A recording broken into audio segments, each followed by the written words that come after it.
Okay, we're going to spend a little more time today looking at confidence intervals and continuing our thought of understanding what they are, how they help us, how they function, how to interpret them, and all those kinds of things. So again, we're going to be light on the math today and heavy on the concepts and the theories of what a confidence interval actually is. So, with that said, let's move forward. So why should we settle for 95% confidence? Summarize the relationship between confidence level and the width of your confidence interval. So the best case scenario that we can have is confidence intervals kind of work in a certain way. So obviously, number one, you want a high level of confidence, but a downside to that is based on the formula that we've seen. So you have your point estimate plus or minus, you have your critical value times your standard deviation of your statistic. We'll just leave it as SD for right now because that'll suffice. Basically, when you pick your confidence level, whether let's say it's 95%, 98%, 99%, you are fixing this critical value because those confidence levels are tied to a particular z-score. Okay, so when you tell me that you want a 95% confidence interval, you are now looking at the graph and saying, I want the confidence interval to be this wide. Okay, the same would be true for a 95, 98, or 99% confidence interval. Every time you're going to lengthen the interval, which will build your confidence. The downside to having a high level of confidence, in contrast, is that with a high level of confidence comes a high level of margin of error. Remember, we can rephase this whole part of the formula. Let me get out of my own writing there. We can rephrase this whole part of the formula, critical value times the standard deviation, as the margin of error. So basically, yes, our confidence will be high, but by increasing that high level of margin of error.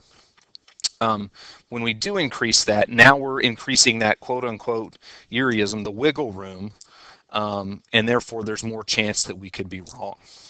So how can we get the best of both worlds, where we have a high confidence level and a low margin of error? And that's kind of what we're going to explore today and is going to drive our discussion. So here's what we said here. Same thing that you've seen before. Estimate, I finally figured out what it looks like on your formula chart. It looks like statistic plus or minus your margin of error on your formula chart. I thought about that after I got home last night. And this is simply just going to be either your X bar or your P hat, depending on if you're dealing with, proportions or you're dealing with means. So let's say that we want a 95% confidence interval. Well, if we use that rule that we discussed yesterday, the 68, 95, 99.7 rule, we know that if we want a 95% confidence interval, that means we're going to have to go 2 standard deviations from the mean, okay, based on that normality rule that we learned way back in the fall in chapter 2. So once we picked, if you go back to our formula, what this formula is telling you here is this is your X bar, plus or minus, you wanted that confidence level of 95%. So 2 is set. You can't change 2 now that you've told me you want a 95% level. And then obviously you can't change the standard deviation. It is what it is within your sample. So you're kind of locked into that specific critical value once you determine how high you want your confidence to be. So here it is again. You don't have to copy it down. This is on your formula chart. So calculating a confidence interval, I think I briefly mentioned it in today's notes or yesterday's notes, since you're watching this today. This is on your formula chart. It'll be there till the end of time. We're basically going to manipulate this formula based on the information and the setting that we find ourselves in. So the statistic is the same thing it was in chapter 7. Like I just mentioned, this is either your X bar or your P hat. Your critical value is going to be a z-score based on the confidence level that you want. And then standard deviation of the statistic, we talked about this in chapter 7. It just didn't look like that in those words. So I think it'll be familiar once we finally start calculating some intervals next week. So how can we reduce the margin of error in a confidence level? And why do we want a small margin of error, and there are drawbacks to these actions? So like I was saying a second ago, the ideal situation for any confidence interval is twofold. Believe it or not, I misspelled situation. There we go. That looks better. Ideal situation. Okay. Number one, you want high confidence. Meaning if you can take 95, or instead of 95, if you can go to 98, that's what you would choose. Okay, any sane person would want to do that. So that one makes sense. The other thing that we want to do that's ideal is we want to lower the standard deviation, or sorry, not standard deviation. We want to lower the margin of error. So how can we go about doing that? And why would we want to do that? Because the idea is if we can, let's say this is our 98% confidence interval. Here's our point estimate in the middle, and we know that it's symmetric on both sides. What if I told you that it was possible that we could keep a 95% confidence level, but we could reduce the length of this interval to be that much shorter? We still had 98%, but now we have less room for error, and that's what we want to have happen when we want to reduce the margin of error. There's really not any drawbacks to this situation because now you're covering all of your bases.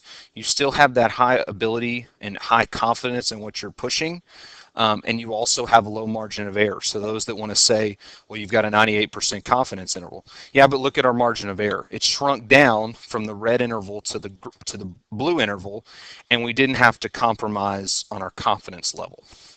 So you're thinking to yourself, how can this be done? Well, that's why I'm here.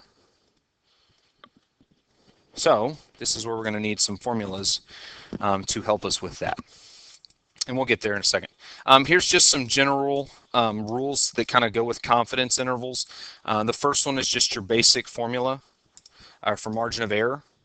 So margin of error is the combination of your critical value. That's basically how many standard deviations you want to go. And then the standard deviation, this is based on your sample size, based on nothing more than your sample. How many crazies did you have in your sample? How many average people did you have in your sample? And that's kind of completely dictated by the sample itself. You, as the user, choose the confidence level, and the margin of error from whatever decision you make is a consequence, that's not necessarily a bad thing, of that confidence level decision. A critical value depends on the confidence level. That's what I talked about a second ago. Greater confidence requires a larger critical value. That makes sequential sense. So if you think about going from, if we use our 68, 95, 99, 7 rule, if I have a 68% confidence level, I'm only one standard deviation. Whereas if I'm a 95% confidence interval, I'm going 2 whole standard deviations. So that just goes back to physical space and distance from the mean. And then lastly, the standard deviation of the statistic depends on the sample size. And this is kind of where we're going to camp. Because really, in this whole process that we're talking about, really the only true manipulation that we have over any of this is sample size. Because we can't control what people are going to say in a poll. We can't control how variable and how many odd ducks are going to be in our sample. So the only thing that we can do is to take a bigger slice of the pie. So using confidence intervals wisely, here's 2 important things. I'm just going to read off these. Our method of calculation assumes that the data came from an SRS. We always want to assume that we sampled well. Okay, and SRS, just to remind you, this would be like taking names from a hat. So 100% random, not necessarily efficient, but 100% random gives us the best chance to use our data. And secondly, the margin of error in a confidence interval covers only chance variation due to random sampling. Here's what that is trying to say. So we've got this quote unquote wiggle room that we've been talking about. The only reason that we have that wiggle room on our confidence interval here is to basically say that in our sample, we may have gotten some odd ducks that fell on the high end of our sample. They had an overly high blood pressure. Conversely, we may also have some people with some really low blood pressure. But having that margin of error allows for both of those to be true. And when we selected our sample, we're taking that, by creating this margin of error, we're taking those factors into account. Because when you go out and sample, you don't know what the results are going to be. You hope that by doing it randomly, you get a good selection, but that doesn't always guarantee that everything is going to go smoothly. You still could get some very crazy sampling things going on there. So let's look at an example here and see how it fits. So in a 2009 survey, researchers asked random samples of U.S. teens and adults if they use social networking sites. Obviously, this is a little outdated, considering this survey is almost 12 years old, or how much would that be? 8 years old. Overall, 73% of teens said yes, and 47% of adults said yes. I have a feeling if we did this survey in 2016, 2017, that those numbers would be a little bit different. So a 90% confidence interval for the true difference in the proportions of teens and adults who said yes was this. So anytime you see difference, basically they're comparing teens to adults. In this case, they took teens minus adults with an L, and they came up with this particular confidence interval. So there was a difference in those two age groups, anywhere from 22.9% to 29.1%. So interpret the confidence level. So again, the level is going to refer to the process of finding a CI, not necessarily the CI itself. So here's what we're saying here. In repeated samples, the method or process, either way you want, whatever word you want to use, they're synonyms in this regards. The method used I don't want to say this. I always have to be careful on this one because it's so tricky. The method used to calculate the confidence interval, I'm going to abbreviate for time's sake, will capture the true proportion difference in about 95% of all intervals. Again, notice in this interpretation, we never once mentioned this confidence interval by name, because we're not just talking about that one, we're talking about hundreds and thousands upon thousands of these intervals being conducted. Okay, we're talking about the process, and we would assume that when we do this, we would get about 95% of them. Now, if we wanted to interpret our specific interval, that's where our cookie cutter response comes in. So we are 90% confident, and I'm just going to copy and paste from the problem, that the true difference in the proportion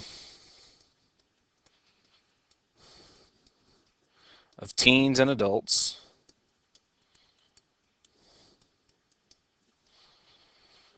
who said yes to social media, I'm going to abbreviate social media, is in the interval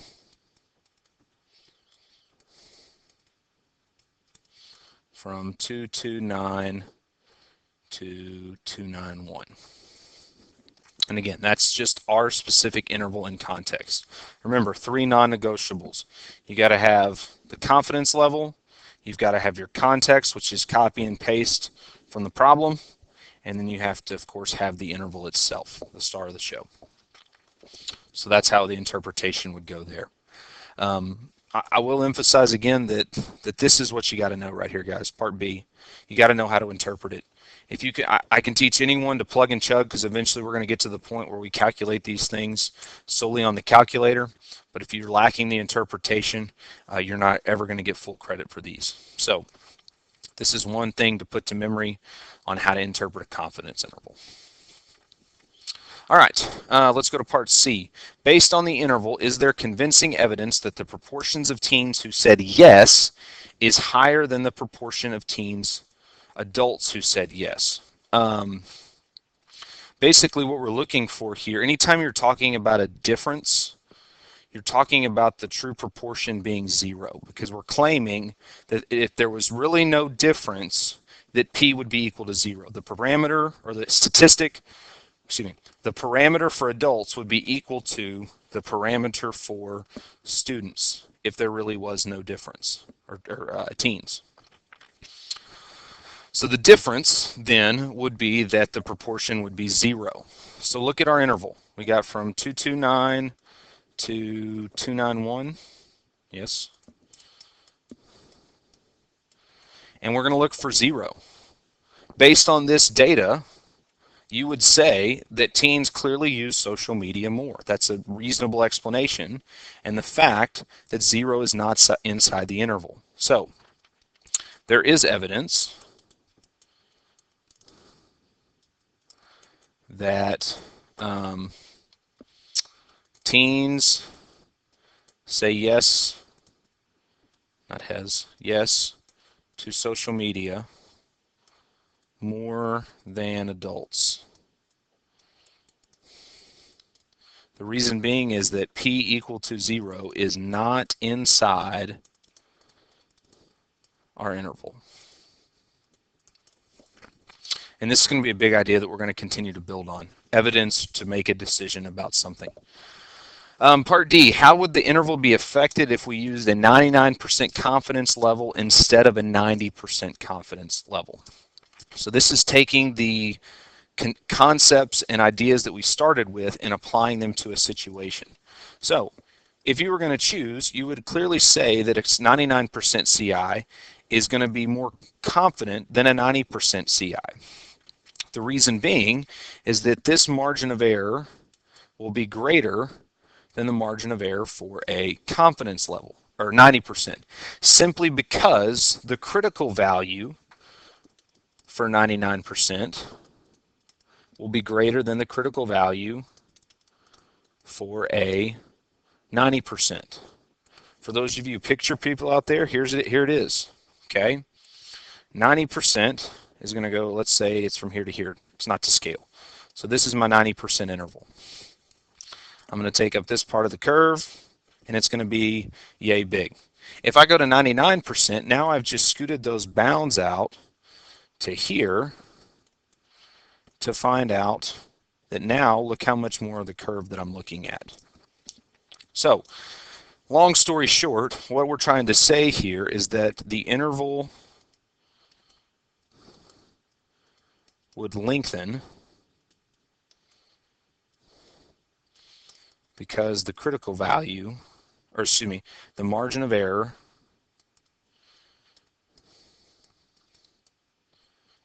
will be greater for a 99% CI as opposed to a 90% CI, just based on pure math and standard deviations alone, nothing more, nothing less.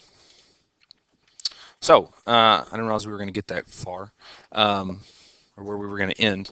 I know I kind of left you on a cliffhanger with the talking about this idea here. How can we keep a high level but have a small interval in itself?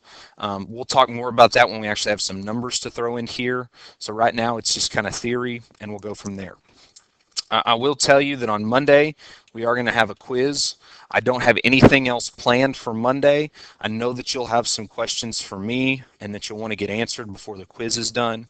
We'll collect homework. So homework 45 and 46, we'll pick one of those on Monday with the quiz to take up. But again, I don't think the quiz is overly long, so we'll spend a little bit more time than normal answering questions and getting you confident, ready for your quiz. So with that, have a nice weekend, enjoy some time off, and we'll pick back up on Monday.